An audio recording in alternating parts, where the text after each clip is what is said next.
السلام عليكم ورحمة الله وبركاته. ازيكم يا اصحابي؟ عاملين ايه؟ يا رب دايما تكونوا بخير وفي احسن الاحوال.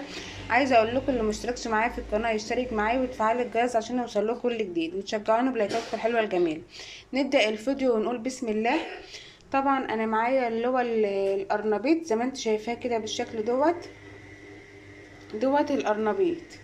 زي ما انت شايفه كده بتجيب اللي هو القرنبيطه ايه اللي هي الزهريه بتاعتها كده كلها ورد كده، ويكون القرنبيطه بتاعتك تكون لونها ايه اللي هو اللون الابيض الحليب ما شاء الله. ادي معايا اللي هي القرنبيطه ماشي. الكميه معايا مش كتير.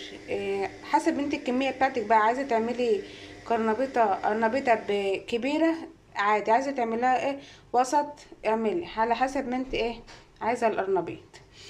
معايا المكونات بتاعه القرنبيط زي ما انت شايفاه كده بالشكل دوت، ومعايا كوبايتين اللي هما الدقيق، ومعايا كوبايه حليب، ومعايا معلقتين نشا كبار، ومعايا السر الخلطة بتاعتي البهارات. معايا فلفل اسمر، ومعايا كزبرة، ومعايا كمون، ومعايا شطة ناعمة، ومعايا ملح ناعم، ومعايا كركم، ومعايا شبت على كزبرة، ومعايا تلات بيضات زي ما انتوا شايفاهم كده، ومعايا برضو معلقة صغيرة بيكنج باودر، ومعلقة توم. هقولك احنا هنعمل بيهم ايه. نيجي على ايه على الميه بتاعتي كده، الميه بتاعتي غلت اهيت، وهسلق فيها ايه القرنبيط زي ما انت شايفاه بالشكل دوت كده. هحط في الميه بتاعتي شويه لبن عشان يخلي القرنبيطه بتاعتي لونه ابيض. وكمان ايه اللي عنده القولون تعبان وكده ما هيكش القولون. ادي ايه حطينا شويه لبن في الميه. تاني حاجه هنجيب شويه ملح ناعمين، معلقه ملح ناعم اهو. تمام كده يا حبايبي، تمام زي ما انت شايفه كده. جبت معلقه ملح ناعم واحطها في الميه زي ما انت شايفاه كده بالشكل دوت كده. طبعا هيبداوا اللي هم يغلوا معايا الميه بالملح باللبن. اللبن دوت عشان اللي عنده قولون تعبان ما يهيكش ايه قولون. وتاني حاجه اللي ما بحبش ريحه القرنبيط في الشقه وكده، ما اللبن ما بخليش ايه ريحه الشقه قرنبيط مسلوق ولا اي حاجه، بيمنع الريحه خالص اهوت ما شاء الله. الميه هتغلي وبعد كده ايه هنزل فيهم بالقرنبيط. تمام تمام. ادي كده بقى يا حبايب قلبي، ادي الميه غلت اهيت، هنزل بقى كده ايه بالقرنبيط زي ما انت شايفاني بالشكل دوت كده اهوت ما شاء الله. عايزه اقول لك القرنبيط مش هياخد اكتر من 5 دقايق، 5 دقايق بس على النار.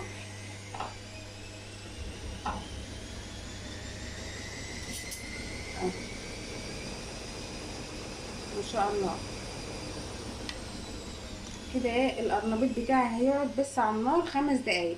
عشان تعرفي هو استوى ازاي، العلق بتاعك دوت هتجيبي الشوكه وتحطها كده، لو الشوكه غرزت في العلق تعرفي على طول ان ايه ان القرنبيط استوى اهو ما شاء الله.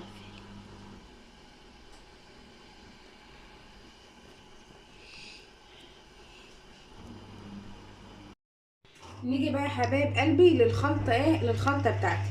كده بقى انا معايا اللي هما زي ما انا قلتلك 3 بيضات اهو. تمسكيهم تربهم كده مع بعض اهو لما يبقوا سائل. هنزل عليهم بكوبايه اللبن الحليب زي ما انت شايفاني بالشكل ده كده، وتمسكيهم تقلبيهم كلهم في بعض عشان ما يبقاش فيه كتل، يبقى ماده سائله بس اه ما شاء الله. تفضلي تقلبي كده لما يبقى خلاص كلها مادة سائلة. زي ما انت شايفة كده كله اهوت اتقلب ببعضه اللبن مع البيض. هاجي بقى هنزل معاهم بالكمون بالكزبرة بالشطة بالملح بالكركم. الكركم بقى يا حبايب قلبي عشان يخليه اللون الاصفر الذهبي. واللي عاوز يحط شطه يحط، واللي مش عاوز يحط ما يحطش، حسب الرغبه بتاعتك انت. بس انا ما بحب احط بحب ان انا احط شطه. اهو يا حبايبي زي ما انت شايفه كده كله همسكه هقلبه هقلبه ببعض. ما شاء الله. وادي كده خلاص كله بقى ماده سائله اهيت في بعضه. هنزل بقى طبعا معايا بالمعلقتين اللي هما النشا، معلقتين نشا كبار زي ما انت شايفه كده بالشكل دوت. وامسكهم انني اقلبهم كله في بعض.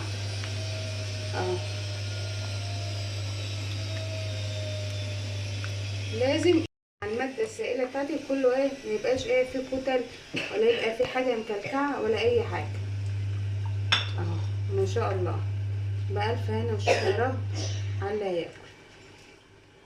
بعد كده بقى هنزل معاهم بكوبايه الدقيق.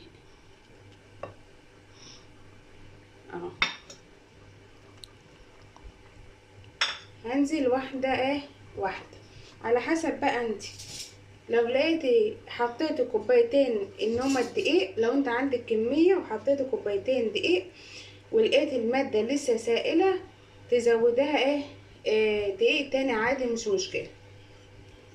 هفضل اقلبهم كلهم في بعضهم كده لما الماده كلها تبقى سائله مع بعضها، سائله مع بعضها، ما يكونش في حاجه معايا مكلكعه خالص. ومعايا كمان اللي هي معلقه البيكنج باودر زي ما انت شايفاني بالشكل دوت كده. ما شاء الله. جربوا الوصفه ديت يا حبايبي وانتوا هتدعوا لي. لسه الماده بتاعتي لسه عايزه دقيق، ازودها شويه بشويه تدريجي. المهم الماده السائله بتاعتي ولا يكون سائله قوي ولا يكون رابطه قوي. ما شاء الله. وبعد كده يا حبايبي هجيب ربع معلقه ملح ناعمه زي ما انتوا شايفاها كده، ومعايا اللي هي معلقه الثوم الصغيره. طبعا همسكهم اقلبهم كده كلهم في بعض التومه، وهنزل عليها بالشبت والكزبره زي ما انتوا شايفين كده. همسكهم اقلبهم في بعض كده، التومه مع الشبت ومع الكزبره، عشان التومه تاخد ريحه الشبت والكزبره. همسكهم كده وتمسكوهم تقعدوا تدعكيهم كده كلهم ببعض كده في المعلقه كده. بقى طبعا انا عملت الملح والشبت والكزبره بالثوم، هنزل عليهم مع الماده السائله بتاعتي كده. خلاص كده تمام. وما تبقيش تكتري شبت وكزبره على بقدونس، علشان شبت وكزبره، علشان القرنبيط بتاعي ما يبقاش كتر الشبت والكزبره هيبقى لونه اسود معايا. زي ما انت شايفاني بالشكل دوت كده. تقلبي الماده السائله كله ببعض كده. بقى يا اصدقائي كده خلاص القرنبيط بتاعي استوى. عشان تعرفي هو استوى ازاي، تجيبيه كده لو الشوكه بتاعتك غرزت في قلب العنق كده تعرفي خلاص ان هو استوى. هو ما بيطولش عن اكتر من 5 دقايق. شايفين طالع ما شاء الله اهوت مستوي جميل ولونه ابيض ما شاء الله، لون اللبن الحليب. نيجي بقى يا اصدقائي لمرحله التحمير.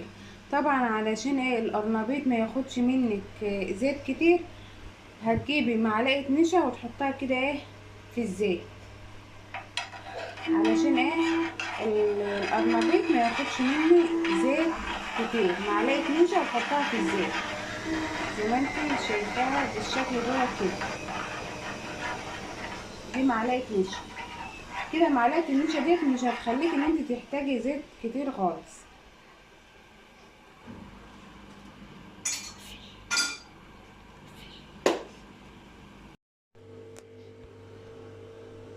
ادي كده بقى ايه القرنبيط بتاعي. خلاص هتجيبي كده تلتيه كده في الماده السائله بتاعتي اهو زي ما انت شايفه بالشكل دوت كده اهو كده. خلاص لتيته في ايه في الماده السائله بتاعتي.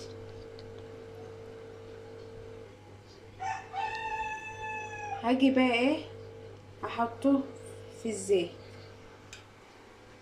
خلاص الزيت اتقدح معايا وبقيت خلاص كل حاجه تمام تمام. هنزل عليه ايه كده اه زي ما انت شايفه بالشكل دوت كده.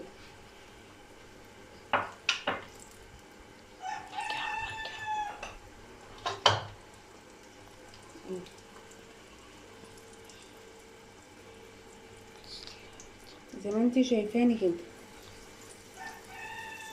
اه شايفين بقى كده يا حبايب قلبي. ادي كده الشكل النهائي بتاعي اهو. تشوفيه تقولي كنتاكي ما شاء الله. بألف هنا وشفا يا رب على اللي هياكل اه زي ما انت شايفه بالشكل دوت كده ما شاء الله اه. قولوا لي ايه رايكم بقى في التعليقات. واللي ما اشتركش معايا في القناه يشترك معايا وتفعلوا الجرس عشان يوصل لكم كل جديد. وشجعوني بلايكاتكم الحلوه الجميله. لايكاتكم يا شباب. والسلام عليكم ورحمه الله وبركاته.